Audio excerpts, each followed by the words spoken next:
Y no le veo. A ver, veamos ahí. Ahí está bien. Ay, hola, mi doc, deme un minuto para ampliarle. Hola, doxita, ¿cómo está?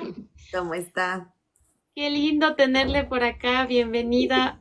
Muchas Estoy muy, gracias. muy contenta de poder contar con su presencia acá. Ya hace algún tiempo que sigo su contenido y me encanta muchísimo, mi doc. Espero que hoy día podamos aprender bastantísimo, pero antes me gustaría mucho que usted se presente con quienes no le conocen. Y nada, mi doc, bienvenida. Muchísimas gracias. Bueno, yo soy la doctora Daniela Saquicela, soy endocrinóloga pediatra, vivo acá en Ecuador, porque bueno, la verdad es de que hay muchos seguidores de Perú, de México. Yo estudié en México, pero bueno, ya vivo desde más o menos desde el 2020 acá en Ecuador y en la ciudad de Cuenca. Doy consulta en el Hospital del Río y en el centro pediátrico en el edificio Forum. Entonces, yo básicamente veo toda la parte endocrinológica o de hormonas en niños desde que nacen hasta que tienen 17 años. Chéverísimo, mi doc.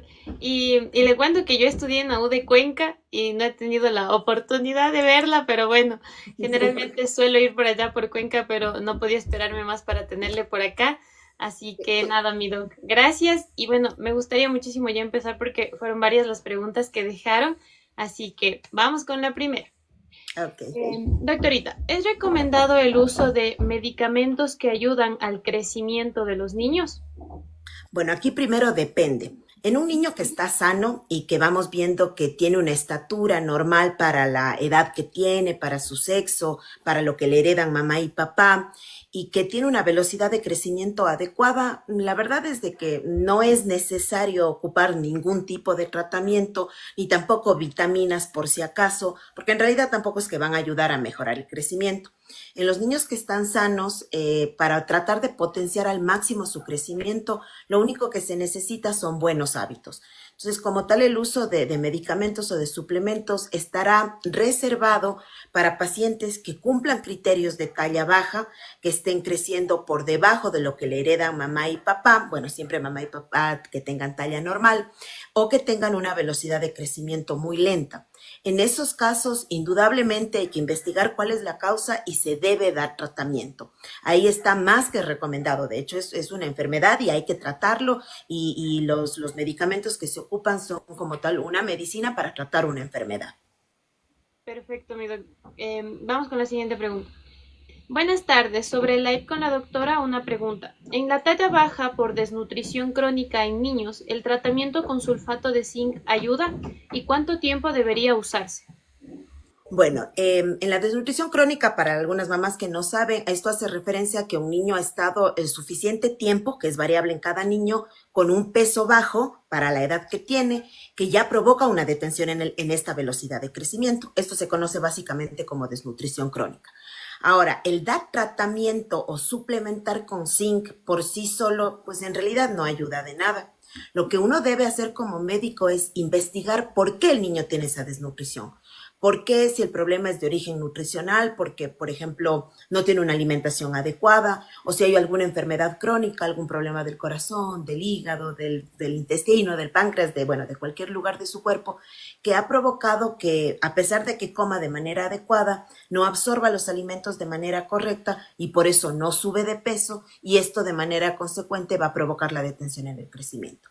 Si es que yo en los estudios que le hago a mis pacientes que tiene desnutrición crónica se determina que tiene niveles de zinc bajos, sí tengo que suplementarle. Pero en realidad esa no es el tratamiento o esa tampoco es la respuesta. O como para que digamos que la desnutrición crónica se va a curar con suplementos de zinc. En ocasiones hay que darlo, pero porque sale bajo en sangre, más no porque esa sea específicamente la causa. Perfecto, amigo. Y justamente esta, lo que usted nos comenta, es una de las razones por la que me encanta su contenido. Hay mucho aquí, bueno, como nosotros en nuestro país, pienso yo, desinformación en cuanto a la desnutrición crónica infantil y lamentablemente es algo muy frecuente en zonas rurales, es muy frecuente y la palabra individualizar es algo que está muy perdido. Los padres generalmente desean algo mágico, algo que para mañana mi hijo ya esté bien y lamentablemente, como usted siempre lo menciona, no funciona así porque cada paciente es un mundo y puede haber algo que si yo no lo trato, pues evidentemente no se va a poder revertir.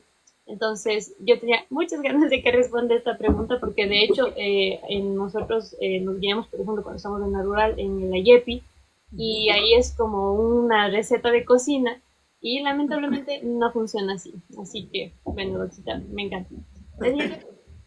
Hola doctora, mis preguntas son, niños con padres de talla baja, ¿qué edad llevarlos a valorar con la especialista para decidir necesidad de tratamiento? Edad en niños y niñas.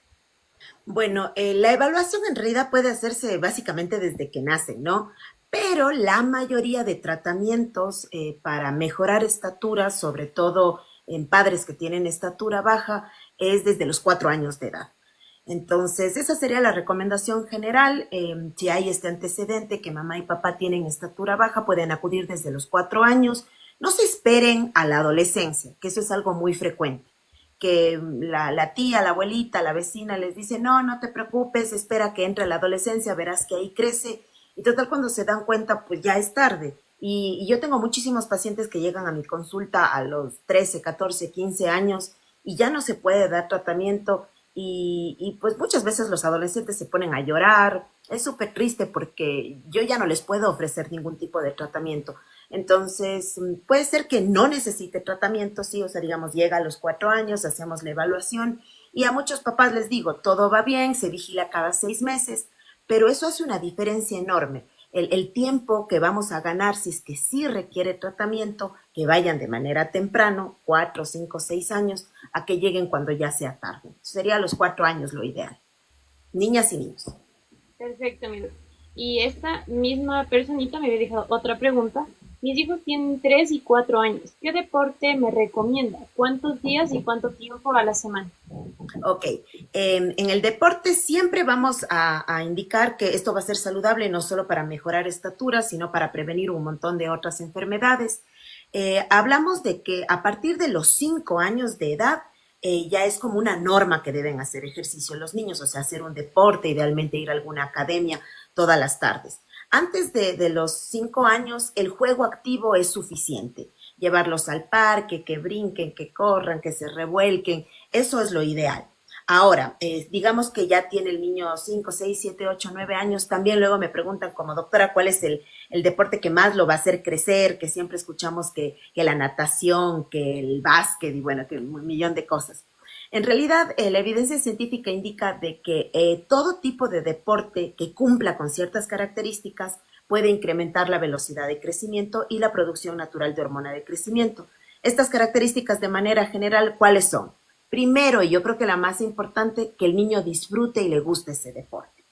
Porque a veces les obligan a entrar, por ejemplo, a natación y los niños odian la piscina, les da frío, les da miedo. Entonces, obviamente, no lo van a hacer con gusto, van a evitar ir, no lo van a hacer de manera adecuada. Entonces, eso no va a ayudar al crecimiento. Entonces, siempre traten de conversar con sus hijos, preguntarles qué deporte les gusta y cuáles están interesados. Y si no hay ninguno, porque a veces pasa eso, que me dicen es que no le gusta ningún deporte, entonces vayan probando, ¿no? Entonces, bueno, no te gusta ninguno, entre estas dos opciones, ¿cuál te gustaría intentar?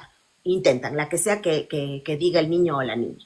Luego las otras características debe ser, dependiendo de la edad, el número de horas que debe cumplir por semana. Sobre todo ya en los niños en etapa escolar, en etapa de adolescencia, debería ser al menos 5 horas a la semana de ejercicio vigoroso. Es decir, que sude, se canse, se agite realmente, porque a veces, digamos, si no le gusta, por ejemplo, no sé, fútbol. Entonces, por ahí luego ni corre, está casi todo el tiempo parado. Entonces, ese deporte tampoco es que le va a ayudar a incrementar la producción de hormona de crecimiento. Entonces, sí tienen que ustedes ver que en este deporte que esté haciendo realmente se canse, se agite. Otra cosa, durante ya la etapa de la adolescencia, que cuando el médico, el pediatra, ve que su niño o su niña ha iniciado la adolescencia con ciertas características de su cuerpo, ahí es ideal que inicien actividad física de fuerza. Este mito de que las pesas hace que los niños se queden pequeños, pues es eso, es un mito en realidad. Obviamente no vamos a hacer que un niño de 10, 11 años esté levantando, no sé, 100 kilos en pesas, ¿no? Pero de manera paulatina, que vayan levantando peso de su propio cuerpo, siempre es una buena idea. Por ejemplo, sentadillas, flexiones de pecho, barras, y de manera paulatina pueden levantar pesas, siempre guiado de un profesional. La formación de músculo en el cuerpo de los niños, de los adolescentes, no solo va a incrementar el crecimiento, sino el músculo como tal es un órgano que nos compra años de vida, que nos disminuye la probabilidad de enfermedades metabólicas. Entonces siempre es una buena idea incentivar el deporte con estas características, tanto para crecimiento como para prevenir enfermedades. Perfectísimo, mi doctor. Hay algunas preguntas que estoy leyendo por aquí por los comentarios también. Y bueno, generalmente yo dejo esto para que nos dejen preguntas. Y si usted gusta, podemos también responder estas de acá, si tiene tiempito. Sí, claro que sí. Me gusta porque hay una persona que está repitiendo una pregunta como 8000 veces y quiero que leamos esa preguntita. Mi hija tiene 11 años, pero aún no le llega la regla, pero tiene dolores en la parte baja. Ella mide 1,45. Ok, hay ciertas formas en las que como papás pueden más o menos saber si es que ya va a llegar la menstruación o pueden acudir donde su médico que también les puede ayudar para tratar de predecir si es que ya va a llegar la menstruación. Primero es importantísimo que sepamos que la menstruación en las niñas puede llegar de manera normal entre los 10 y los 15 años. Eso es lo normal. Si se presentara antes de los 10 años, no es normal y tienen que acudir a un endocrinólogo pediatra. Pasado los 15 años, en ocasiones puede ser igual una enfermedad, aunque menos frecuente, pero también tendría que evaluarse. Ahora, ¿qué signos me van a indicar como mamá o papá de que probablemente mi hija ya va a menstruar? Generalmente va a haber dolor de las mamas, a veces incluso solo el roce de la ropa les duele o picazón en la zona de las mamas. Puede haber incremento de la secreción vaginal, esta como baba o moquito que se bota por la zona vaginal y que incluso puede llegar a manchar la ropa interior. En ocasiones también puede haber este leve dolor como tipo cólico en la zona baja del vientre, o sea, como tal no es un cólico, que pudiera indicar que se acerca la menstruación. También, generalmente, los meses previos a la llegada de la menstruación hay este estirón de crecimiento. Entonces es bastante notorio en la mayoría de los casos como que está creciendo más rápido. Entonces esos signos a mamá y a papá le pueden ayudar más o menos a sospechar de que ya viene la menstruación. Si ustedes acuden donde su pediatra o donde su endocrinólogo, ¿qué signos vamos a encontrar nosotros? En el cuerpito vamos a encontrar primero las características de pezón y areola. Se va a encontrar en lo que se conoce médicamente como el estadio de Tanner 4, que significa que ya ha madurado lo suficiente el cuerpo de la niña y que pudiera presentar la menstruación. En la parte de la zona genital vamos a ver la mucosa genital que se pone pálida. Normalmente cuando ya hay lo suficiente cantidad de estrógenos, esta cambia de color rosa a color pálido, que también puede indicar que está cerca la llegada de la menstruación. Y finalmente nos podemos ayudar de una ecografía pélvica donde va a medir el tamaño del útero, de los ovarios y sobre todo la proliferación del endometrio, que es ese colchoncito que botamos cuando menstruamos. Cuando este tiene una proliferación entre 7 a 12 milímetros, quiere decir que la menstruación está muy cerca. Entonces, esos serían los signos que les puede a ustedes poner en alerta de que quizá ya va a llegar la menstruación. Ninguno es 100% certero. Incluso ni con la ecografía en mano, con 12 milímetros, podemos decir si va a menstruar mañana, pero sumando entre uno y otro signo, más o menos nos podemos acercar lo más posible al momento en el que va a menstruar. Chévere, mi doctor. Y sin duda, usted era uno de los más esperados porque me llegó un montón de preguntas y ahorita estoy viendo que siguen llegando acá, pero bueno, vamos a ir una a una porque acá están de las personitas que igual me estuvieron escribiendo los demás días, así que sí les estoy leyendo por acá porque veo preguntas y preguntas, pero vamos a tratar de ir leyendo poco a poco y aprovechando que usted esté aquí. Sí, claro, con gusto. La siguiente. Hola Doc, soy médico rural y según lo que nos indican podemos enviar suplementos como parte del programa de prevención de desnutrición. ¿Eso tiene evidencia? Bueno, en algún momento igual me hicieron una pregunta similar en mis redes sociales. A ver, en esto yo creo que el sistema de salud de nuestro país, de Ecuador, obviamente tiene muchísimas fallas y trata de hacer lo mejor con lo poco que creo que tenemos. A ver, si quisiéramos prevenir realmente la desnutrición, el objetivo no es mandar chispas y zinc. El objetivo sería poder enseñarles y educar a mamá y a papá cómo es una alimentación saludable con cosas que muchas veces ellos tienen en sus casas, hablando de las zonas rurales. Por ejemplo, que en lugar de darle de desayuno colada de tapioca con un pan, le den los huevos de las gallinas que tienen con las verduras que tienen en su huerta. más dinero, ¿no? Sino de ocupar de manera adecuada los recursos que ya tienen los papás. Lastimosamente, la falta de información adecuada les hace creer a los papás de que, pues sí, si mi hijo está tomando las chispas y tomando el zinc, pues bueno, está prevenido para que le dé desnutrición, cuando esto está muy lejos de la realidad. Indudablemente hay un componente científico en esta parte, porque sí, la mayoría de niños que tienen desnutrición tienen déficit de micronutrientes, no solo de zinc, sino de vitamina D, de calcio, de magnesio, de vitamina B12, bueno, de un montón de micronutrientes. Lamentablemente, si es que nosotros nos diéramos el trabajo de enseñarles a los papás, o el Estado haría eso, o de subvencionar de manera económica para que la alimentación sea mejor o tengan un mejor acceso a educación, yo creo que esa sería la mejor forma en la que podríamos prevenir la desnutrición. Entonces, como tal, dar estas chispas y esto, pues sí, ¿no? O sea, a los niños con desnutrición mal tampoco les va a hacer, pero tampoco es la respuesta para prevenir este tipo de condiciones. Sí, perfecto. Y justo lo que usted comenta, hubo, bueno, en la época en la que yo hice la rural, había un plan del gobierno en el que se les daba una gallina a cada familia y con los huevitos, y cuando nosotros íbamos, la gallina ya estaba muerta, los huevitos ya no Vendido. existían. Entonces sí, era un poquito complicado porque también a veces es algo multidisciplinario, no solo con los profesionales, sino con los padres, y que Claro. ellos evidentemente era como, no, es que yo le estoy dando la coladita de esto, y es un poquito difícil también retirar ese pensamiento. Pues como usted menciona, y entiendo porque acá en las personas que me siguen hay muchos médicos generales, rurales, de otros países que están en su servicio social, y muchas veces lo difícil es cambiar ese chip de los familiares y tal, pero bueno, creo que esperemos ir poco a poco y con la divulgación científica que hacen profesionales como usted, vayamos mejorando. Voy a leer una de por acá porque de verdad que estoy viendo. A ver, mi documento, aquí hay alguien. Dice: Hola, buenas noches. Mi hija tiene 13 años y pesa 39 kilos. Me preocupa mucho su peso y mide 160 centímetros. Ok, aquí siempre es importante ver esta parte, lo que es la relación peso para la talla. Si mide 1,69, creo que entendí, 1,60. a 1,60 ya, 1,60 y pesa 39 kilos, lo más probable es que en la relación peso para la talla sí está por debajo de lo normal. Ahora, para que uno pueda hablar realmente de una desnutrición, que en este caso por términos de concepto caería en eso, tenemos que ir un poco más allá.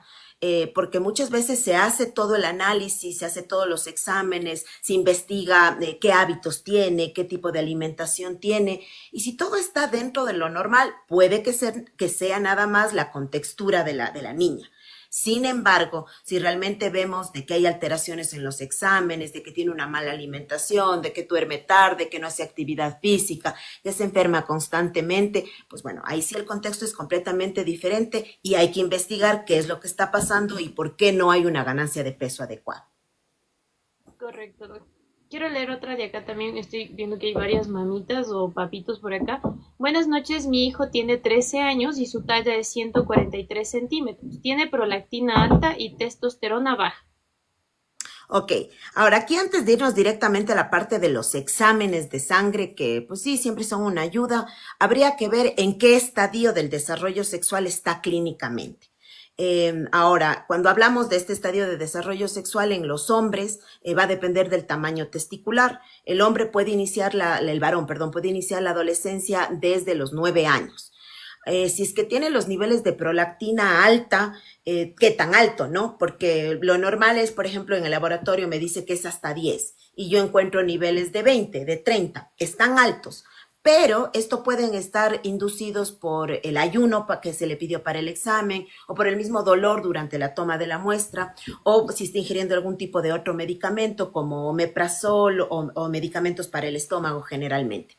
Entonces, dependería mucho de qué tan alta está. Con respecto a los niveles de testosterona, los niveles de las hormonas, tanto femeninas como masculinas, de forma basal, es decir, yo me voy al laboratorio a las 8 de la mañana y me toman una muestra de sangre, no son tan válidos porque nuestra producción hormonal normal es en picos. Entonces, que en un momento me haya salido baja no quiere decir necesariamente que esté baja. Entonces, este contexto sería totalmente diferente si es, por ejemplo, un niño de, bueno, es 13 años, todavía como esperar un año, pero digamos, un niño de 14 años que aún no ha iniciado ni un solo cambio de lo que es el vello púbico, el olor axilar, los testículos están menos de 4 centímetros cúbicos, ahí tendría un mayor peso de que la testosterona esté baja, pero realmente como que esos dos datos así aislados no dicen mucho, ¿no? La verdad es que no sabría qué podría ser. Perfecto, amigo. Ok, vamos con otra de las preguntitas de por acá. ¿Qué recomendaciones nos daría a médicos generales sobre el manejo de pacientes pediátricos con diabetes? Pasa mucho que este tipo de pacientes no llegan jamás a ver un especialista. Ok, bueno, aquí depende si es diabetes tipo 1 o diabetes tipo 2. Lamentablemente la diabetes tipo 2 cada vez es más frecuente en los niños y en los adolescentes. El manejo dentro de lo que cabe es bastante similar a la de los adultos, ¿no? Un plan de alimentación adecuado, actividad física y los medicamentos, ¿no? Que son orales. Ahora que quizá la pregunta va un poquito más hacia la diabetes tipo 1, pues eso sí es mucho más complejo. La verdad es de que sabemos de que son pacientes insulino dependientes. En realidad el manejo con insulina no es tan complicado. Tratamos de simular a la parte como natural o la producción natural. Si es que el paciente tiene acceso a conseguir las insulinas o bueno, si es que podemos acceder a las que hay en el estado, la verdad es de que lo ideal sería utilizar las que son la ultra rápida o la ultra lenta, ¿no? Pero no siempre hay acceso a esto. Pero yo recuerdo cuando estaba en México, igual nosotros hacemos ahí una especie de rural cuando estamos en pediatría, y también hay zonas que son muy pobres y que no hay acceso a nada, y pues ante no tener nada, pues tenemos que trabajar con lo poco que podemos tener, que es con la NPH, que es de acción intermedia, que obviamente no es lo ideal, pero pues a nada es una opción, y con la rápida, la insulina rápida, que tampoco es lo ideal, pero pues a nada también es una buena opción. En el manejo, como lo ideal, y yo una de las cosas que yo les recomiendo más es que los monitoreos, ¿no? Las tomas de las glicemias, porque creo que ese es uno de los problemas más grandes. Generalmente, por ejemplo, a las personas que tienen diabetes tipo 2 de adultos, creo que se toman una glicemia al día en ayuno y si acaso por ahí una otra extra.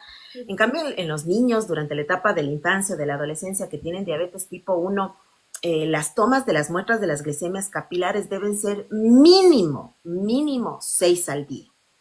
Una antes de cada comida y una 2 horas después de cada comida. Eso sería lo mínimo. Y con eso, en base a ese monitoreo, uno puede modificar las dosis de la insulina en los diferentes puntos en los que se pone, ya sea la de acción lenta o la de acción rápida, para poder tener un mejor control. Entonces yo creo que la clave aquí sería eso, porque yo sí me he topado mucho con eso, que llegan pacientes de primera vez de diabetes tipo 1 y que les pido el monitoreo y me dicen, no, es que solo se toma en la mañana o solo se toma antes de las comidas. Y eso la verdad no nos ayuda a ajustar dosis. De hecho, actualmente ya hay un montón de aparatos y de tecnología en el que ya no hace falta estarse pinchando a cada momentito, sino que es una monitorización continua de los niveles de azúcar. Obviamente son costosos, pero bueno, obviamente esto va a ayudar a que tengan un mejor control en las glicemias. Sí, correcto. Y lo que menciona es súper importante porque, por ejemplo, en la última versión de la ADA se habla mucho de las nuevas versiones del monitoreo de continuo de glucosa, que es un sueño para nuestro país. Sí, Pero sí, sí. lo que Si no comentas, hay ni la insulina, peor. sí, Pero bueno. pero es verdad, o sea, esos tips me parecen muy, muy buenos.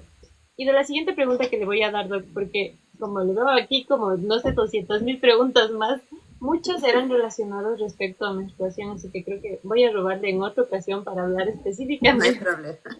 Pero voy a darle esta preguntita que había muchas sobre menstruación.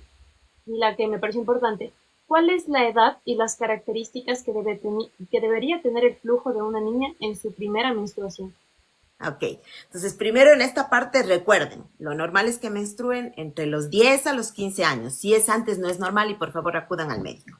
Ahora, en los 2 primeros años, el primer año y medio, 2 primeros años, es completamente normal que las niñas tengan menstruaciones completamente irregulares.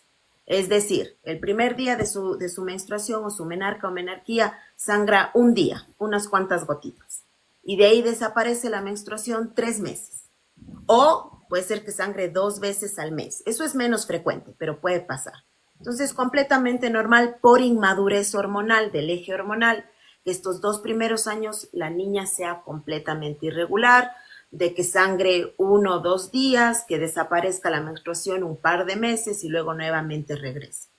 Ahora, a partir de ese momento ya debe empezar a regularizarse. ¿Cómo vamos a hablar que sería normal las menstruaciones de las niñas? Entonces sería normal de que tenga una menstruación entre más o menos cada 25 a 45 días, que sangren entre 2 a 7 días, en cantidad, que hablamos de 80 mililitros en todos los días de la menstruación, para que ustedes sepan o que sea un poco más fácil de cuantificar, si la niña ocupa una toalla higiénica regular, las normales, debe cambiarse cada 3 horas, ¿sí? Por higiene nada más.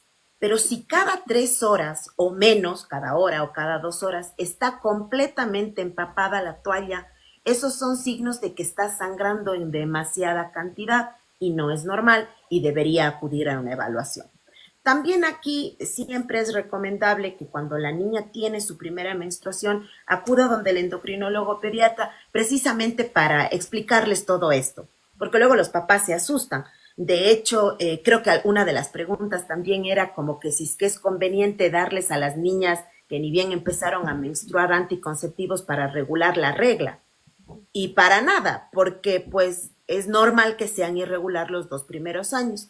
Y de hecho, se considera que se puede dar tratamiento con anticonceptivos pasado los 2 años con el método de anticoncepción, ¿no? O sea, con el objetivo, por ejemplo, para que no se queden embarazadas, sí se puede dar. No se recomienda hacerlo en los 2 primeros años y obviamente hay otros métodos como los de barrera que siempre serán los preferibles para anticoncepción en las niñas, en las adolescentes. Pero esas serían las características. Perfecto, amigos. Como le digo, estoy viendo aquí cada vez más y más preguntas. Me gusta mucho la forma en la que nos está explicando. Creo que está quedando súper claro y me gustaría igual que para incentivar que la doctorita nos venga a alegrar con su presencia y con su conocimiento en otra ocasión. Por favor, nos dejen muchos likes en este live. Está súper, súper, súper buena la información. Y quiero otra pregunta que está por acá arriba de alguien que nos dijo: doctora, ¿puede hablar por favor del síndrome de Graves en niñas? Bueno, el síndrome de Graves, para los papás que no conocen, es el hipertiroidismo o incremento de la producción de hormonas tiroideas de origen autoinmune. Entonces, la mayoría de las personas hemos escuchado del hipotiroidismo o que alguien padece tiroides, que se refiere a la disminución en la producción de hormonas tiroideas. Y actualmente ya incluso en Ecuador la causa más frecuente de alteración en la función tiroidea es de origen autoinmune. ¿Qué significa esto? Que por motivos que no se sabe bien, nuestras defensas se han confundido y en lugar de solo atacar a virus y a bacterias, atacan a la glándula tiroides. Cuando hay esta actividad de nuestro sistema autoinmune contra nuestra tiroides, resultando en una producción alta de hormonas tiroideas, se llama enfermedad de Graves. Es muy poco frecuente, en realidad si comparamos con hipotiroidismo e hipertiroidismo será una relación más o menos de 7-1. En general, en los niños o en las niñas es de difícil control el hipertiroidismo. Hay que tomar en cuenta que los signos, los síntomas que van a presentar son muy molestos, son muy floridos, diría yo, el cuadro clínico, a diferencia del hipotiroidismo, que una mala noche puede dar síntomas de hipotiroidismo. En cambio, el hipertiroidismo, ¿cómo se va a presentar? La niña, el niño va a tener ansiedad, temblores, muchísimo calor, sofocos, diarrea, pérdida de peso, insomnio, irritabilidad. Si ya menstrua, puede tener incremento en los sangrados menstruales. Entonces, es todo como muy activo, ¿no? Una vez que se sospecha de la condición, obviamente se hace el perfil tiroideo, TSH, T3 libre, T4 libre y los anticuerpos contra la tiroides, e idealmente una ecografía de la tiroides. Una vez que se corrobora el diagnóstico, el tratamiento son antitiroideos. Entonces, hay diferentes tipos. Normalmente el que ocupamos acá en Ecuador es el Tiamazol y se debe pautar la dosis dependiendo de la edad, del peso y de los signos y síntomas que tenga la enfermedad de la paciente. Recordemos que tenemos que evaluar la parte cardíaca, idealmente lo tiene que evaluar un cardiólogo pediatra porque puede haber afectación a este nivel y también debemos hacer exámenes metabólicos porque puede haber alteración en niveles de colesterol y triglicéridos, de insulina, de glucosa, en función hepática. Entonces hay que evaluar absolutamente todo. Ahora, en la mayoría de los casos, si bien sí es de difícil control, si es que no se logra controlar en los primeros 2 años, ya la indicación es uso de yodo radioactivo. De hecho, justo el día viernes vi a una paciente que tengo yo que tiene diagnóstico de enfermedad de Graves a los 3 años de vida, con una pubertad precoz inducida por el hipertiroidismo. Intentamos bajo todo controlarlo y no pudimos, terminamos en yodo radioactivo, ahorita está ya hipotiroidea, pero al fin está completamente normal la función de la tiroides con su levotiroxina, está con su medicamento para pubertad precoz, tiene cero molestias, los papás están súper felices, la niña está súper linda. Entonces, la verdad, son casos difíciles. El hipertiroidismo es complejo, es un dolor de cabeza, no solo para los papás, sino para nosotros como médicos. Yo me acuerdo que no podía dormir con el caso de mi paciente y estaba embarazada cuando le dieron el yodo, no pude ir a verla, pero son casos difíciles, pero poco frecuente, pero pues puede darse. Qué lindo, Doc. Bueno, veo también una persona que está repitiendo la pregunta varias veces y veo algunas relacionadas con esto, así que me gustaría leer. Doctora, disculpe, mi hija tiene 12 años y hoy me di cuenta que tiene mal olor en las axilas. Muy bien, el olor axilar, que se conoce médicamente como el olor apócrino, es completamente normal desde los 8 años en las niñas y desde los 9 años en los niños. Ahora, aquí más que como que preocuparnos, si es que este olor se presentara antes de estas edades, antes como que de preocuparnos como que quizá de la parte estética, que también es importante, sería de asegurarnos que no haya una pubertad precoz. Entonces, tienen que ir donde un endocrinólogo para que se haga una evaluación. Pero a los 12 años, la presentación de olor axilar es completamente normal. ¿Qué es lo que tenemos que hacer aquí? Bueno, idealmente habría que ver en qué estadio del desarrollo sexual está, si ya está menstruando o aún no, que sería todo dentro de lo normal. En la mayoría de los casos, lo único que hace falta pues son el aseo normal, tratar de ocupar ropa 100% algodón y siempre ocupar un desodorante que no tenga alcohol, parabenos ni disruptores endócrinos. Hay diferentes marcas en el mercado. Normalmente la que yo recomiendo, porque es de las más económicas, aunque sí es cara, que es el Lule Kids. Pueden ocuparlo cuantas veces quieran las niñas, los niños, no hay ningún problema. Eviten ocupar remedios caseros como limón, alcohol, leche de magnesia, talco, ¿qué otra cosa? La piedra de alumbre, porque tiene muchísimo aluminio, que puede provocar alteraciones en la función hormonal. Ahora, sí ha habido casos, mi gato, sí ha habido casos en los que los papás me dicen, no, es que mire, doctora, realmente el olor es insoportable, le molestan en la escuela, ella se siente mal. Entonces ahí estaríamos ya ante un caso más bien de tipo dermatológico. Entonces tienen que acudir donde su dermatólogo, donde hace una evaluación, a veces es porque hay bacterias incrementadas en esa zona y les mandan ciertas lociones con antibiótico por un periodo de tiempo y mejora muchísimo el olor. Y eso pues sería básicamente con esta parte del olor axilar. Perfecto. Alguien nos dice acá, Doc, no anoté el desodorante. ¿Puede repetir, por favor? Y es el Lule Kids, así, Lule Kids. Venden en Supermaxi y Fibeca. Ujú. Ya. Ya, perfecto. Muy bien, sí. Voy a ir con otros de por acá porque si no nos vamos a super llenar. Pero bueno. Otra pregunta que también estoy viendo bastante acá, que comentan que a mi hijo le dijeron que tiene resistencia a la insulina, tiene 5 años, vi por ahí, tiene 10 años, y me dejaron ver muchas preguntas relacionadas. Esta nos decían, ¿qué recomienda la doctora en un paciente de 16 años con triglicéridos y colesterol altos? Ya se han intentado varias dietas y ejercicio, pero persiste. A ver, aquí hay que ver qué tan altos están, ¿no? Sobre todo el criterio que ocupamos en pediatría para iniciar tratamiento farmacológico es parecido al de adultos, me parece, es en base al LDL. Si tenemos un LDL sobre 180, 190, obviamente el plan de alimentación, los buenos hábitos siempre, pero tiene que iniciar tratamiento farmacológico. Ya lamentablemente lo de los hábitos no es suficiente, entonces tiene que iniciarse tratamiento con estatinas. De igual forma con los triglicéridos, ¿no? Si es que tenemos niveles de triglicéridos por arriba de 400, debe recibir tratamiento farmacológico. Recuerden que esto puede ser de origen familiar. Cuando yo tengo un paciente, por ejemplo, en este caso, si tiene 16 años y tiene elevados colesterol y triglicéridos, lo ideal es que mamá y papá se hagan perfil de lípidos, porque pueden ellos también tener la condición y ser de origen familiar. No porque sea de origen familiar quiere decir que no la vamos a tratar, ¿no? Si cumple criterios hay que dar medicamento, pero la verdad es de que eso podría prevenir también enfermedades de origen cardiovascular en mamá y papá. Entonces, siempre que se evalúen mamá, papá, los otros hermanos si es que los tienen, y depende del nivel que tenga, pues lo más probable es que ya va a requerir tratamiento farmacológico. Perfecto. Y justo esto que usted comenta, a mí me ha pasado muchas veces y lo que tengo de recuerdos es de la rural de los familiares que venían con un poco conocimiento generalmente y ellos indicaban el miedo a la resistencia a los medicamentos. Ah, sí. Muchas veces es como, es un poquito difícil explicar que quizás y por ciertos criterios, obviamente evaluando de manera individualizada, se tiene que iniciar con medicación, pero eso tiene su seguimiento y eso tiene su beneficio.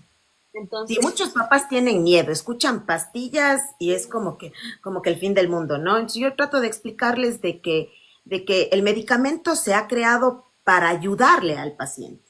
Si es que ha llegado un punto en el que requiere medicamento, pues hay que hacerlo, obviamente con la guía, con la evaluación adecuada, tratando de evitar efectos adversos, pero en realidad eso puede estarle salvando la vida. Entonces, sí hay que tener mucho tino para explicarles, pero sí es difícil, porque luego se ponen muy resistentes si no quieren. correcto, doctor. Voy con la siguiente pregunta de por acá. ¿Cuáles son las cosas que realmente funcionan o influyen positivamente en el crecimiento de un niño o niña? Muy bien, depende. Si es que el niño y la niña están sanos, no tienen ninguna enfermedad, lo único que está científicamente comprobado que va a servir son los buenos hábitos. Que duerma temprano, actividad física vigorosa, una alimentación realmente saludable, no la que creemos que es saludable, y dormir temprano. Eso sería, bueno, y obviamente la parte psicológica, emocional, el medio en el que se desenvuelve tiene un impacto súper grande. En realidad eso es lo único que va a servir en un niño que no tiene ninguna enfermedad. Todas las vitaminas y todo lo demás no es verdad, es totalmente falso. Ahora, tengo pacientes que me dicen o personas en los comentarios que luego ponen, pero mi hijo duerme pronto, hace ejercicio, come bien, no ve pantallas y no crece. Entonces, ese es un caso para investigarse porque puede haber una enfermedad y ahí sí hay que buscar cuál es la causa y en base a eso poder dar el tratamiento que le corresponda a ese paciente. No puede ser tal cual como una receta de cocina y que yo ahorita les diga, así saben que estas vitaminas les va a ayudar a hacer crecer a sus hijos, porque no es así. Perfecto. Se me están yendo a las 200 preguntas que nos están dejando por acá, pero vi algo también relacionado mucho con el hipotiroidismo subclínico. Y bueno, es algo que yo he leído mucho en adultos, pero me gustaría mucho que nos hable sobre eso, porque aquí nos dicen, ¿qué tratamiento recomienda para un niño que tiene hipotiroidismo subclínico? Muy bien, entonces igual para los papás que no saben, el hipotiroidismo subclínico hace referencia a cuando nosotros evaluamos el perfil tiroideo, vemos la TSH, T3 libre y T4 libre. El hipotiroidismo subclínico es cuando T3 y T4 libre están normales, pero TSH está más arriba de lo que corresponde. ¿Cuándo vamos a dar tratamiento en los niños? Primero, si ocupáramos solo el valor de laboratorio y ningún otro término, sería que la TSH esté por arriba de 10. Ahí necesitaríamos iniciar levotiroxina. Pero en algunos pacientes que tienen la TSH entre 7 y 10 con formas libres normales, y que, por ejemplo, tiene una velocidad de crecimiento lento, una baja ganancia ponderal a pesar de buenos hábitos, alteraciones como estreñimiento, dificultad para concentrarse, es decir, que tenga algún síntoma muy marcado, se puede iniciar tratamiento a dosis baja con evaluación al mes y evaluando cómo va respondiendo, porque hay que cuidar mucho de no sobresustituir, porque a veces, no sé, ponemos una dosis muy alta y de repente no sé, el paciente se pierde y no regresa al control al mes y regresa a las 3, 4, 5 meses y está hipertiroideo inducido por el medicamento, y eso puede ser grave para el corazón, para el crecimiento, para el músculo, para el hueso. Entonces, en esos casos, de manera general, TSH más de 10, damos levotiroxina a todos, entre 7 y 10 se individualiza según signos y síntomas. Perfecto. Hay otra pregunta por acá y justo me acuerdo que un día vi un TikTok suyo al respecto que pensaban que solo se ve crecimiento en endocrinología pediátrica y usted mencionaba esta enfermedad que nos menciona esta personita. Dice, doctora, cuando nació mi hija me dijeron que tenía hiperplasia suprarrenal congénita y no toma medicamentos. Ya, a ver, la hiperplasia suprarrenal congénita es una enfermedad endocrina hormonal en la que falta una enzima y hace que se acumule una hormona en nuestro cuerpo. Ahora, esto puede ser letal. Si es que una niña o un niño tiene esta enfermedad, o sea, realmente la tiene, existen variedades, ¿no? Pero en la más frecuente, que es la hiperplasia suprarrenal congénita clásica, perdedora de sal, puede provocar la muerte, de tal forma que por eso a todos sus bebés cuando nacen se les hace el tamiz del piecito y una de las enfermedades que se evalúa es esta enfermedad. ¿Por qué? Porque si es que no se da tratamiento puede provocar la muerte. Entonces, una de dos en la pregunta que nos hacen. O se hizo mal el diagnóstico y en verdad no la tiene, ¿sí? O si es que la tiene, es una variedad muy leve, pero igual, aunque no provoque la muerte, provoca graves consecuencias a nivel del corazón, del hígado, del hueso, del crecimiento, de la pubertad. Entonces, si es que hay esta sospecha, yo le recomendaría acudir donde un endocrinólogo pediatra, que se hagan todos los estudios y que se corrobore si tiene la enfermedad y inicie tratamiento, o que se descarte que no hay la enfermedad y todos tranquilos. Perfecto. Veo varias preguntas que están relacionadas con el sulfato de zinc, la talla y bueno, algo que hemos ya comentado. Quiero recordarles que yo generalmente subo todos los lives en los que invito a especialistas a mi canal de YouTube porque justamente sé que no todos se pueden conectar. Hay personas que me dejan la pregunta de otros países en otras horas y cuando estamos aquí en Ecuador no lo pueden ver. Así que hemos hablado ya un poco de eso. Si nos queda tiempo y le podemos seguir robando a la doctorita, hacemos las preguntas individualizadas que nos dejan, que ya se han respondido igual sobre mal olor de axilas y tal. Pero por lo pronto me gustaría tocar otra de las preguntas que nos dejó un seguidor. Me comentaba, ¿podría la doctorita orientarme sobre el manejo de emergencias hiperglicémicas en niños con diabetes tipo 1? Esto pasó cuando llegó un paciente a la clínica en la que trabajo hace algún tiempo y de verdad que no supe qué hacer. Muy bien, aquí en la diabetes tipo 1, pues sí, siempre hay que primero diferenciar, si es que el paciente llega como grave, ¿no? Llega al servicio de urgencias, diferenciar si es que está en cetoacidosis diabética o está nada más con un descontrol de su diabetes tipo 1, que sería una hiperglicemia. Entonces, lo básico, lo que nos enseñan desde la universidad, ¿qué hacemos? Bueno, primero estabilizamos a nuestro paciente, medimos la glicemia capilar, dependiendo de cuánto tenga, si es que está por arriba de 250, hacemos una gasometría, puede ser incluso venosa, no hace falta que sea arterial. Ahora, no sé si igual en todos los lugares de la rural tengan acceso a gasómetro, pero bueno, idealmente deberían tenerlo, y los niveles de cetonas, que idealmente deberían medirse en sangre, pero si no, al menos en orina. Si es que cumple con estos criterios y está en cetoacidosis diabética, el tratamiento es hidratación e insulina a la vena. Entonces, el esquema en realidad es súper sencillo. Existen incluso tablas en las que uno puede ir haciendo el cálculo, pero llévense de la idea, más o menos de manera general, necesita líquido, mucho líquido e insulina. Entonces, más o menos es a 3.000 mililitros por metro cuadrado de superficie corporal, más o menos, de solución salina, tomando en cuenta algunas otras consideraciones. Y para el cálculo de la insulina intravenosa, que se va a hacer con insulina rápida, que esa normalmente sí hay en casi todos los lugares, se calcula a 0.1 por los kilos de peso del paciente por 4. ¿Por qué por 4? Porque la vida media de la insulina rápida es de 4 a 6 horas, siempre tomamos lo menos, y esa mezcla que yo haga tiene que pasar máximo en 4 horas. Si no se acaba en 4 horas, que a veces puede pasar porque se baja la dosis, tengo que retirarla. A veces ese es un error que se comete, que hacen el preparado para 24 horas y le cuelgan la bolsa para 24 horas y de repente llega un punto en el que el paciente iba bien y no sé, a las 6, 7 horas, que es cuando ya se acaba la vida media de la insulina, empieza a descontrolarse el paciente y no sabemos por qué, y es por eso, es porque hay que cambiar la bolsa. los monitoreos de la glicemia capilar cada hora e ir titulando las dosis de mi mezcla que hice de acuerdo a los niveles de la glucosa que me salga. La verdad es de que es bastante sencillo. Los pacientes con cetoacidosis llegan como que respirando horrible, parece que están así de ya intubarlos, pero en serio la gran mayoría se empiezan a hidratar y les empieza a entrar insulina y en cuestión de unas 2 horitas ya se les ve muchísimo mejor. Entonces sería más o menos en términos generales.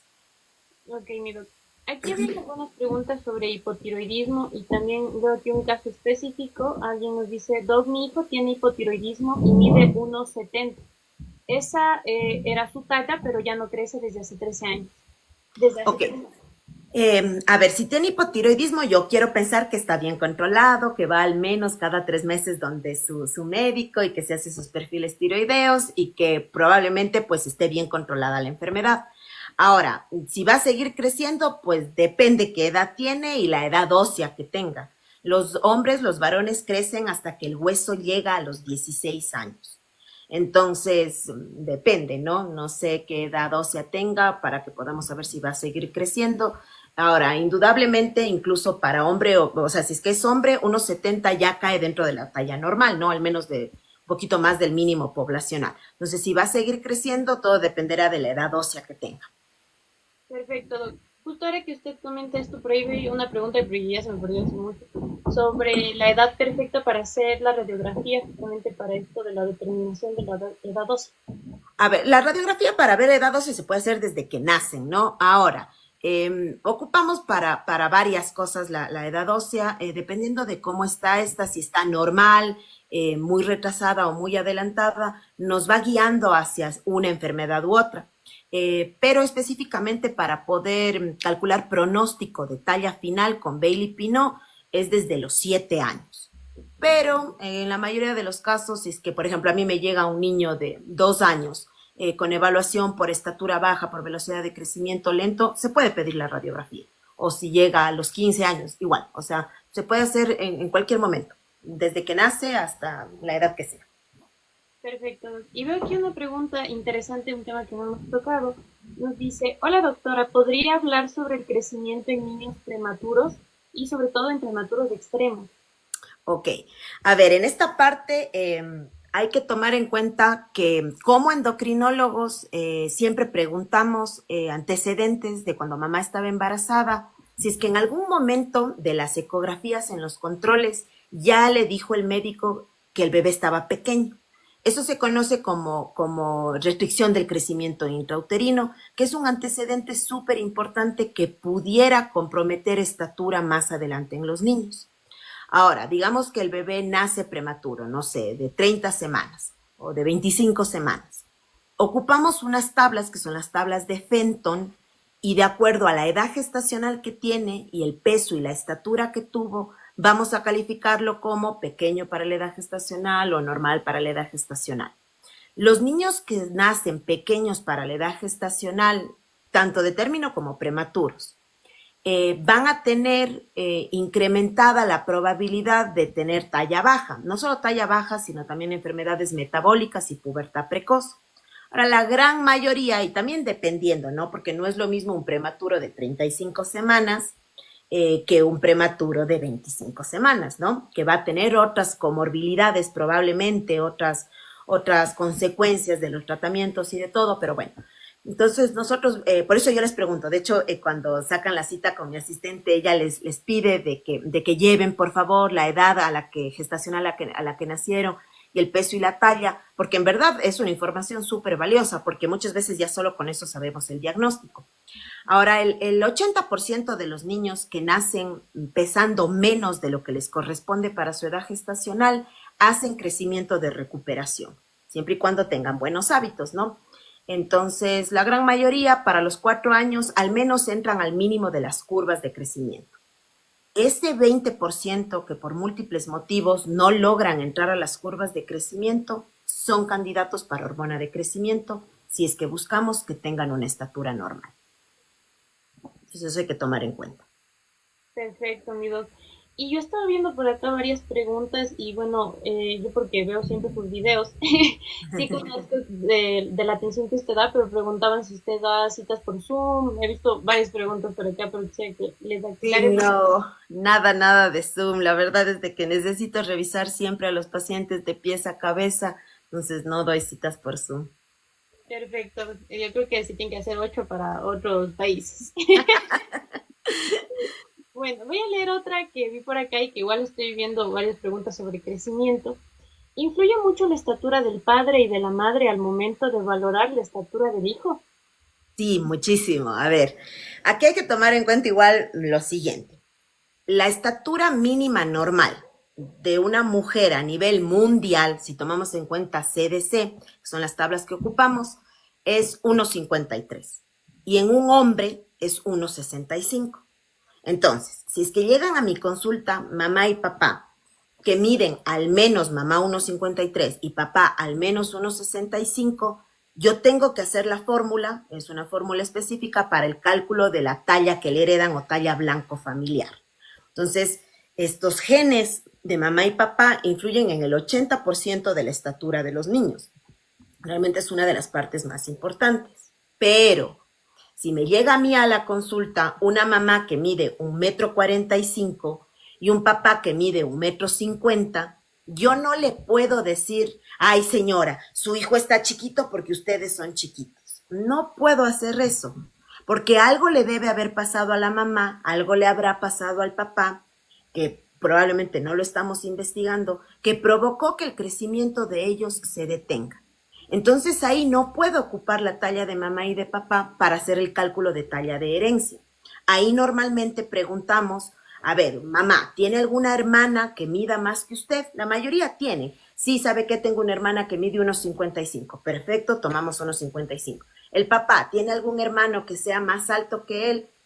No, pero el papá de él mide tanto y la mamá tanto. Entonces hacemos la fórmula y vemos cuánto le heredaban al papá en realidad de estatura. Y así podemos sacar la verdadera talla de herencia que debe tener el niño que está conmigo en la consulta. Esto de la talla baja familiar es precisamente para poder explicar por qué no todos miden 1,90, 1,80. ¿Sí? Es normal de que haya un hombre adulto de 1,68 y de 1,90. Eso es normal. Pero no es normal que hayan hombres adultos por ahí por la vida de 1,45, de 1,50. O sea, en verdad eso no es normal.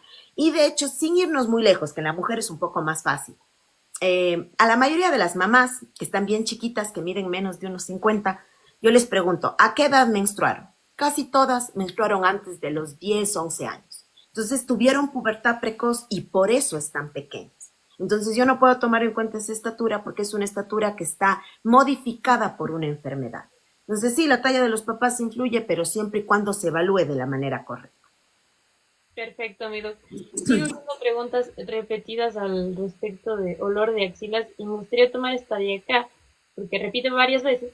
Mi hija tiene 7 años, olor axilar. El endocrino pediatra me manda a quitar 2 disruptores y que vuelva en 6 meses. Ok, a ver.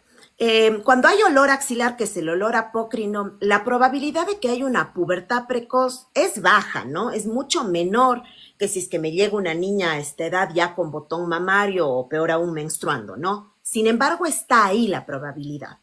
Entonces, como endocrinólogo pediatra, para que yo pueda saber al 100% si eso no es una pubertad precoz, la única forma es haciendo exámenes.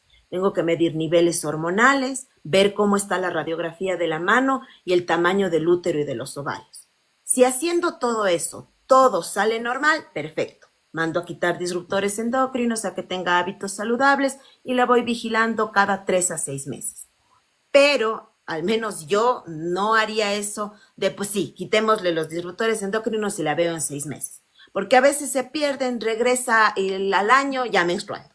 Entonces, sí, la probabilidad de que sea una pubertad precoz es menor porque es solo olor axilar, pero está ahí presente. Y como mamás, yo creo que queremos estar tranquilas, entonces lo mejor es hacer toda la evaluación y si es que descartamos, perfecto, solo se vigila. Perfecto. Igual veo acá varias preguntas sobre hormona del crecimiento y hay una en específico por acá, antes de que se me pierda. Mi hija tiene 17 años, mide 1,49 y su edad ósea es 14. ¿Puede ser candidata para la hormona de crecimiento? No, ya no. Uno de los criterios más importantes que ocupamos para hormona de crecimiento es la edad ósea.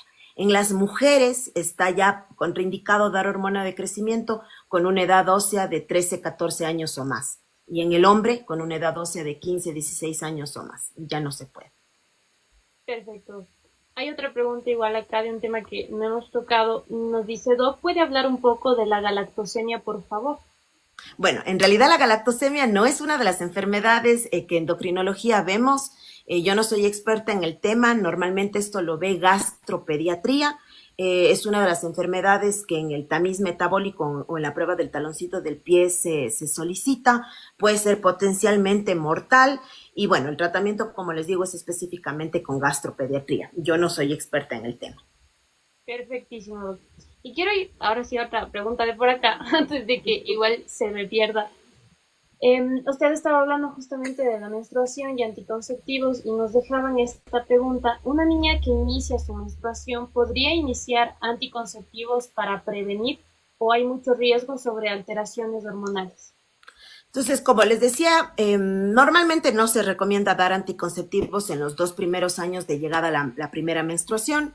Si es que lo que se busca es una anticoncepción, generalmente lo más recomendado son anticonceptivos de barrera, como por ejemplo condón. Ahora, existen casos en los que, por ejemplo, hay un síndrome de ovario poliquístico, ¿no? Entonces, ahí tampoco, si bien muchas veces se va a requerir anticonceptivos, de entrada no se dan anticonceptivos en las adolescentes, sino se evalúa qué variedad de síndrome de ovario poliquístico es, cambios en el estilo de vida, mejorar el peso, y en ciertos casos, bueno, se va a requerir dar tratamiento anticonceptivo, pero en la gran mayoría de los casos no se recomienda dar en los 2 primeros años de la llegada de la menstruación. Perfecto. Y bueno, llegado a este punto que le he sacado el jugo a usted, quisiera saber si todavía tiene tiempito, Doc, porque veo un millón de preguntas por acá. Sí, sí, claro, no hay problema. Muy bien. Bueno, leo otra por acá que nos dice, mi bebé está bajo en talla, tiene 10 meses y tuvo restricción de crecimiento. ¿Desde ya puede recibir hormona del crecimiento? No, como habíamos dicho, a ver si hubo restricción del crecimiento, yo lo que les recomiendo es que hasta los 4 años trate dentro de lo posible de tener lo mejor de hábitos posibles. De ser posible, si es que todavía están con lactancia materna, manténgale lo más que pueda.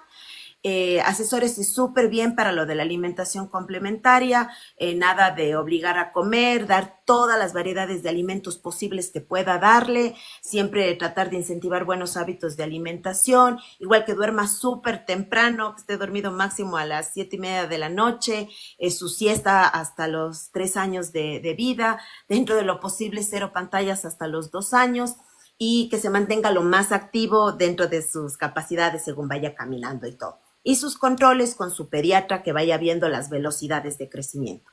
Si es que hasta los 4 años realmente ven de que el crecimiento no mejora, ahí es candidato para hormona de crecimiento, pero a los 10 meses todavía no. Perfecto. E igual veo varias preguntas y bueno, es un poquito penoso que ahora tengamos tanta frecuencia de alteraciones de triglicéridos, colesterol, resistencia a la insulina ya en niños. Y alguien nos deja una pregunta. Doctorita, buenas noches, por favor. ¿Podría explicarme acerca del síndrome metabólico? Hola. ¿Me escucha? ¿Sí? Sí, sí. A ver, síndrome metabólico. Síndrome metabólico en niños. Ok, a ver, el síndrome metabólico es realmente como que la suma de varias condiciones. Entonces, hablamos de síndrome metabólico en un niño que tiene en la relación peso para la talla o sobre todo en la relación de lo que es el perímetro abdominal que esté muy incrementado. Hablamos que el perímetro abdominal incrementado en los niños es más de 70 centímetros y en las niñas más de 60 centímetros. O que, por ejemplo, en un niño sedentario que no haga nada de deporte, tenga un índice de masa corporal que caiga en sobrepeso o en obesidad. Si a esto le sumamos cualquier alteración en el metabolismo del azúcar. Ahora, la mayoría me van a decir, pero el azúcar le sale normal. Pues sí, la mayoría sale normal durante la etapa de la infancia. Ya es bastante grave que le salga alterado los niveles de azúcar. Pero aquí lo que hay que medir es insulina. Entonces, si es que tenemos un niño, un adolescente que está, por ejemplo, con sobrepeso o obesidad, que tiene niveles de insulina por arriba de 10 a 12, dependiendo de la edad que tenga alteración en los niveles de los triglicéridos normales en los niños no es como en el adulto, lo que muestran ahí, que es hasta 100, hasta 150, de hecho es de 70 a 90. Entonces, esto ya indicaría, si es que tenemos un niño con 140, 120, ya tiene una alteración en triglicéridos, y esto pudiera estar dentro de un síndrome metabólico. Y obviamente que ya hay una alteración en la presión arterial, que idealmente debe medirse en todas las consultas, sobre todo en pacientes con riesgo. Ahora, ¿cuál es la diferencia entre que mi niño tenga, entre comillas, solo obesidad y ya cumpla con criterios de síndrome metabólico? Es el pronóstico de vida y la probabilidad de revertir la condición. Entonces, igual cuando hablábamos esto de los medicamentos, si bien siempre para todos los médicos el cambio en el estilo de vida es la parte clave del tratamiento para todo o incluso para la prevención, todo lo que hablamos del sueño, de la actividad física, de la alimentación, de las pantallas, esto es clave, ¿sí? Y esto en realidad es lo básico. Pero lamentablemente en ciertos grados de enfermedad como el síndrome metabólico o ya en obesidades grado 2, grado 3, grado 4, que realmente hay muchos pacientes con esto, la mejora de la condición de la enfermedad solo con cambio en el estilo de vida ya no se puede.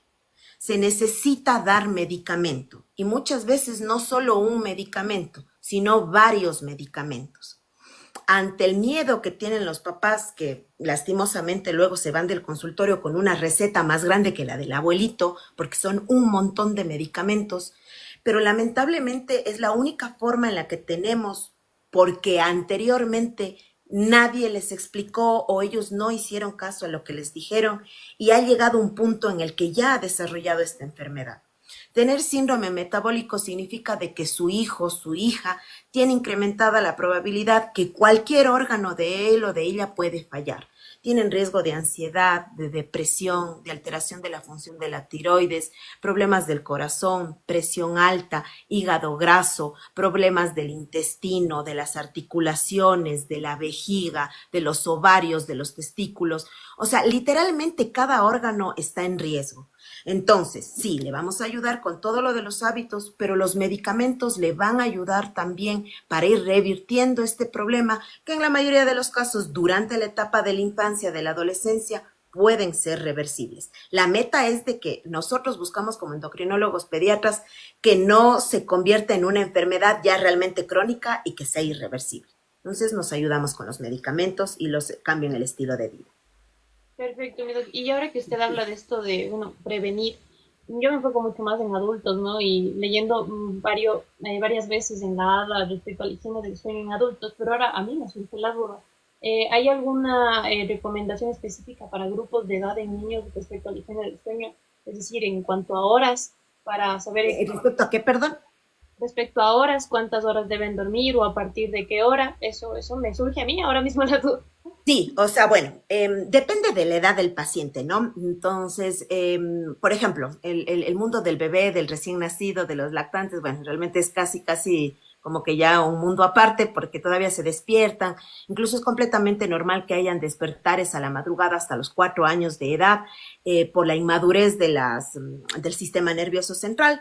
Pero bueno, siempre lo que vamos a recomendar es que tengan buenos hábitos de higiene del sueño.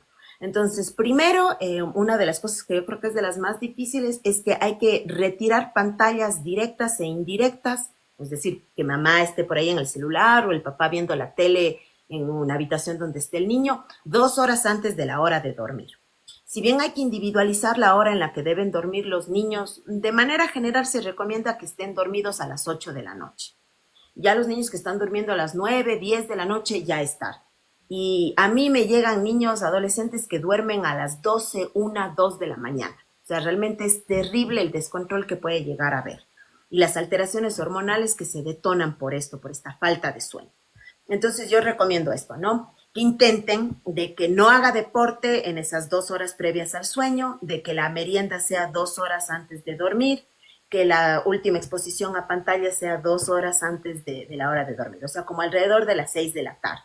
Pueden, por ejemplo, hacer una rutina, Por ejemplo, vamos a pintar, vamos a leer, vamos a escribir. Les digo, o literalmente déjele que esté viendo el techo, porque me dicen, pero ya ahora es que se aburre. O sea, no pasa nada, no va a pasar nada que se aburra, pero si usted le pone una pantalla, el cerebro empieza a estar activo y no se va a dormir. Va a tener dificultad para conciliar el sueño, va a amanecer al siguiente día irritable. Entonces, de manera general es esto, ¿no es cierto? Buscar como una rutina, como hábitos saludables del sueño, con todo lo del deporte, alimentación y pantallas, y que se duerma lo más pronto posible. En escolares, sobre todo hasta las 8, y en adolescentes, bueno, que no se pasen de las 9 de la noche. Entonces, no es solo el número de horas, porque tengo pacientes que van a la escuela en las tardes y ellos se duermen tardísimo y cumplen el número de horas. El problema es el momento en el que deben estar dormidos, por el ritmo circadiano de la producción hormonal. Entonces, en serio, de manera general, 8 de la noche deben estar dormidos los niños y ya el adolescente máximo a las 9. Claro, y ahí también influye el cómo, porque hay algunos que se quedan dormidos con el celular en la cara y Ah, claro. Sí, eso es lo más frecuente. O que tienen televisión en el cuarto. Sí, o sea, es difícil, pero inténtenlo. O sea, vayan poquito a poco. O sea, va a haber el berrinche y todo, pero eventualmente se consigue. perfecto. Hay una pregunta que vi por acá de un tema que no tocamos. Nos dice, ¿es normal que una niña tenga demasiado vello en su cuerpo? Ya, hablamos de la condición hirsutismo, que es la presencia de vello incrementado en las mujeres en zonas masculinas o andrógenas. Esto pues no es normal. ¿Cuáles son las zonas masculinas? Cuando la niña presenta vello en la cara, en la zona del bigote, en el cuello, pecho, abdomen, espalda y la zona interna de los muslos. Eso no es normal. Existen diferentes grados de hirsutismo. Algunos pueden ser hirsutismos idiopáticos, es decir, que se hacen todos los análisis y todo sale normal y pues ya, es un hirsutismo idiopático que vendría ya a ser algo nada más estético. Ahora, si es que encontramos bastante vello en la zona de los brazos o de las piernas, de las axilas, bueno, ya a la edad que corresponde, es decir, en la adolescencia, o en la zona genital, eso es normal, ¿sí? No se habla de un hirsutismo, porque a veces me dicen, doctores, que tiene muchos vellos en las piernas. Entonces, eso no se considera patológico o secundario a una enfermedad. El problema sería si ustedes notan en este bigotito o en la carita, en el pecho, en estas zonas, lo que sí habría que hacerse una evaluación. Perfecto. Hay otra pregunta que, bueno, ya hablamos un poco de hormona del crecimiento, pero como veo que nuevamente se repiten, ¿qué pasa si le doy hormona de crecimiento a mi hija que tiene edad ósea de 16 años? Ok, a ver, la hormona de crecimiento tiene muy que crezca. ¿Qué es lo que voy a provocar si ya tengo mis centros de osificación cerrados? Voy a provocar crecimiento de la mandíbula, de los pómulos, de la nariz, de las manos y de una zona en la cabeza que es la silla turca, que es donde se asienta la hipófisis, donde se produce la hormona de crecimiento, provocando síntomas neurológicos severos como dolores de cabeza, mareo, alucinaciones, vómito. Entonces es algo súper grave. Lastimosamente, por ahí circulan en las redes sociales algunos, no sé si decir profesionales de la salud, porque creo que no deberían llamarse así, que les dan hormona de crecimiento a pacientes con edades óseas ya básicamente cerradas, y lo único que están provocando son efectos adversos severos. No va a crecer, no va para nada, no va a haber crecimiento lineal, sino solo deformidad de la cara y de otras partes del cuerpo. Perfecto. Hay otro tema por acá que vi desde arriba que nos estaban preguntando y es sobre el tratamiento de síndrome de ovario poliquístico en edades pediátricas, por favor. Muy bien. A ver, por definición, cuando hablamos de síndrome de ovario poliquístico, si bien pudiera presentarse en algunas niñas que aún no presentan la menstruación, pero bueno, la mayoría de los casos ya es durante la etapa de la adolescencia. Aquí primero tenemos que tomar en cuenta que esta es una enfermedad metabólica, no es una enfermedad ginecológica.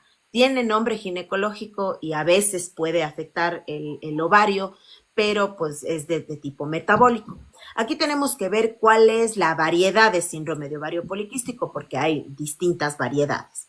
Entonces, ¿cómo vamos a sospechar de que una niña, una adolescente tiene síndrome de ovario poliquístico? Primero tenemos que ver, la mayoría de los casos hay sobrepeso o obesidad, aunque hay variedades de síndrome de ovario poliquístico con peso normal. Tenemos que evaluar cómo están los ciclos menstruales, o sea, si ya ha pasado estos 2 años desde la menstruación y hay muchas irregularidades menstruales, por ejemplo, desaparece la menstruación 3 meses, sangra 10 días, tiene muchísimo cólico, coágulos durante todas las menstruaciones, tiene antojos de comida dulce, mucha caída del cabello, acné, mucho vello en las zonas que habíamos hablado en la pregunta anterior.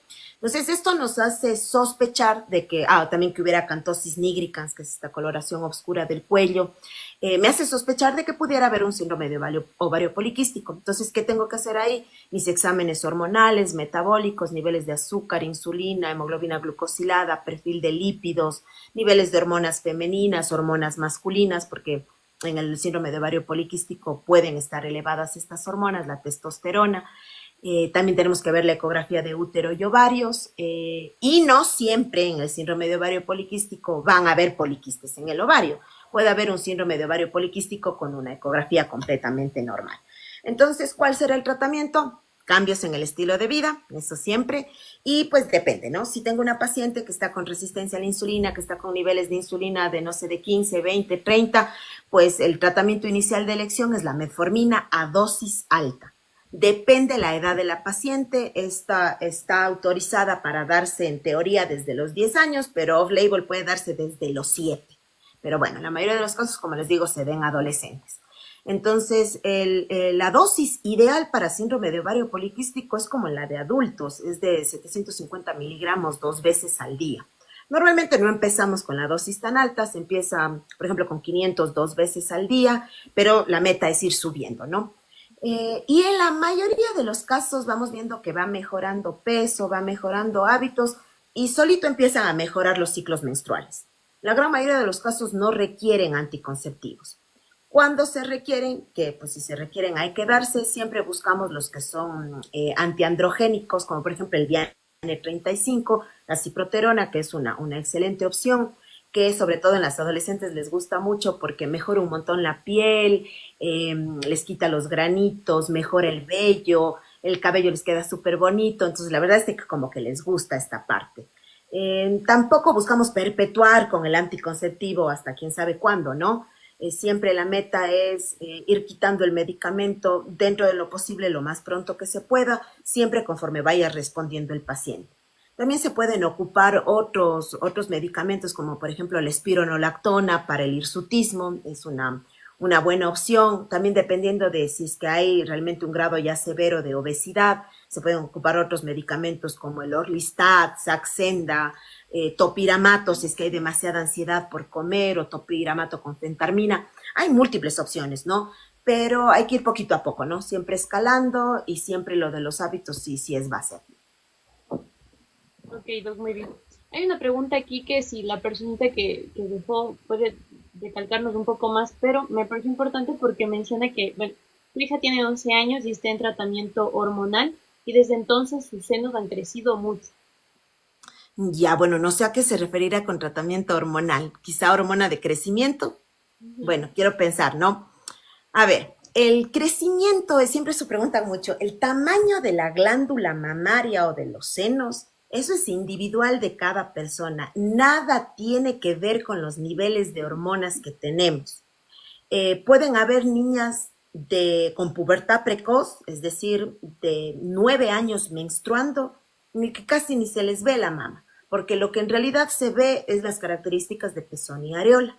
Y pueden haber niñas que tienen una glándula mamaria ya muy grande o bueno, por tejido graso, en el que se ve como muy grande y pueden decir, es que está con las hormonas elevadas y no es así.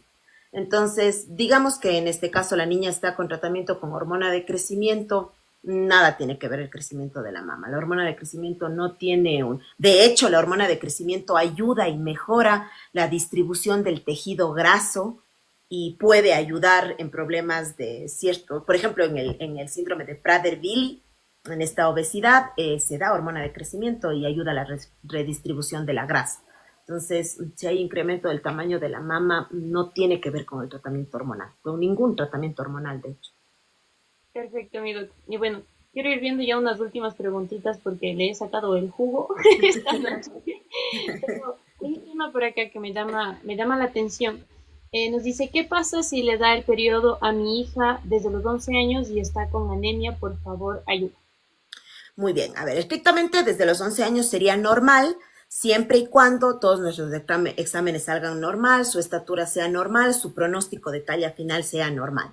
Ahora, si es que desde los 11 años menstrua, habría que ver que cumpla con las características, es decir, que realmente no esté con un flujo incrementado, es decir, que cambiando cada 3 horas la toalla esté completamente empapada, que eso pudiera ser una causa de anemia, no es normal, y ahí hay que, más que buscar causas ginecológicas o hormonales, a esa edad habría que descartar causas de tipo hematológico, es decir, que hay alguna displasia sanguínea o algo, ¿no? Pero bueno, nunca está de más la evaluación de la parte de la ecografía de útero y de ovarios. Entonces, si es que hay anemia y es inducida por el sangrado menstrual, yo recomendaría la evaluación por endocrinología y por hematología. Pero puede ya haber menstruado a los 11 y tener menstruaciones normales y tener anemia por otros motivos. Entonces, ahí igual la evaluación con su pediatra de cabecera. Ok, doctora. Hay otra vez muchas preguntas sobre el mal olor de axilas y vi que se repite sobre el nombre del desodorante que recomendó, que por Es favor el lo... Lule Kids. Lule Kids. Lule Kids, ya. Uh -huh. Hay otra pregunta por acá. ¿Se garantiza el aumento de estatura y con la proyección que se tenga recetando hormona de crecimiento? No, como en medicina nada es 100% certero, todo dependerá de la edad a la que se inicie el tratamiento, del diagnóstico con el que se inicia el tratamiento, de si hay o no hay efectos adversos, las dosis que se vayan ocupando, cómo va respondiendo el cuerpo de cada persona. Las proyecciones de talla final que se van a ir haciendo conforme está en tratamiento con hormona de crecimiento se van haciendo más o menos cada año con nuevas radiografías y ya finalmente cuando se suspende el tratamiento y se hace la última radiografía sería una de las más certeras. Se habla epidemiológicamente de que el 80% de los niños que reciben tratamiento con hormona de crecimiento a dosis adecuada, en el momento adecuado, o sea, con todo perfecto, van a alcanzar la media de su talla blanco familiar. Entonces, muchos pacientes, y bueno, depende, ¿no? Que a veces están sanos y que, no sé, quieren hormona de crecimiento para llegar a medir 1,90 o 2 metros, pues la verdad es de que hay que tomarlo con mucha precaución porque tampoco es así, ¿no? Como que, bueno, pues quiero medir 2 metros y den mi hormona de crecimiento, tampoco se puede. Perfecto. Y ya para irnos con las últimas preguntitas, igual por acá me dicen, para que le den hormona de crecimiento, ¿es necesario que le realicen un examen con insulina? Sí. A ver, hay más o menos 10 diagnósticos en los que está permitido el uso de tratamiento con hormona de crecimiento. Uno de estos, que es de los más frecuentes, es el déficit aislado de hormona de crecimiento. Para el diagnóstico certero de este, tomamos en cuenta un montón de cosas, ¿no? Pero uno de los exámenes que se solicita es el test de estimulación de hormona de crecimiento con insulina. Con esto podemos saber si es un déficit leve, moderado o severo. Y en base a esto también más o menos pautar la dosis inicial con la que se va a dar el tratamiento. Pero sí, ahora, muy diferente, si por ejemplo tengo un paciente que fue pequeño para edad gestacional y que llega a los 5 años y no hizo crecimiento de recuperación, no necesita el test. O que llega una niña con síndrome de Turner, tampoco necesita el test. O sea, ya tiene el diagnóstico genético, que son otros de estos 10 diagnósticos que no necesitan esa prueba y que ya pueden recibir el tratamiento. Perfecto, doc. Hay alguien por acá también que nos dice, mi hija recibe tratamiento con triptorelina y ha subido muy rápido de peso. Ok, sí, es un efecto adverso de los análogos de GnRH, del Leuprolide, de la triptorelina, el diferiline, de todos estos, incremento del apetito y redistribución del tejido graso. Entonces, sí puede incrementar de peso, pero no es específicamente solo por el medicamento. Aquí lo que sí se recomienda es de que esté haciendo ejercicio, que esté teniendo una alimentación saludable, cero alimentos procesados, 3 raciones de verdura al día, solo tomar agua, nada de juguitos, ni sopitas, ni coladas, ni nada de eso. Dormir temprano, 8 de la noche, pantallas máximo 1 hora al día. Entonces, de manera general, eso suele ser suficiente para contrarrestar el efecto que tiene el medicamento. Perfecto, doc. Y bueno, de verdad que estoy muy emocionada por las preguntas, por las personas que se han conectado hoy, de verdad. Y me gustaría que nos vayamos con el mensaje que usted nos dejó. No, es normal antes de los 10 años menstruar, así que voy a dejar esta preguntita. Me dice, mi hermana menstruó a los 9 y su vello púbico salió desde los 8. ¿Debería tener una cita? A ver, depende qué edad tiene ahora, ¿no? Sí, o sea, la llegada de la menstruación a los 9 años no es normal en lo absoluto. ¿Cuáles son los riesgos de una niña que tiene la menstruación tan temprano? Bueno, primero la parte psicológica, emocional. Una niña no está preparada para todo lo que implica de la menstruación a esta edad. Segundo, estatura baja, el crecimiento se detiene antes de tiempo y se quedan pequeñas. Tercero, incrementa el riesgo de enfermedades metabólicas, sobrepeso, obesidad, alteraciones en azúcar, en colesterol, triglicéridos. Incrementa el riesgo de cáncer de útero ya en edad adulta. Incrementa el riesgo de menopausia precoz. Entonces, pues bueno, no sé qué edad tenga, porque a veces me dicen, por ejemplo, sí, yo menstrué a los 9 años y ahorita tengo, no sé, 15 o 20. Entonces, ya no se puede dar tratamiento, ¿no? No estaría de más una evaluación de la parte metabólica, pero pues sí, sería lo ideal una evaluación con endocrinología. Perfecto, mi doc. Y bueno, le prometo que esta es la última, pero hay alguien que ha repetido esta pregunta como 200 veces, así que voy a leerla. Mi esposo mide 1,53 y yo 1,52. ¿Es normal que mi hija de 2 años y medio tenga talla baja? No. A ver, la talla que tiene mamá es normal, lo mínimo, pero normal. Pero la talla que tiene papá no es normal, eso es talla baja.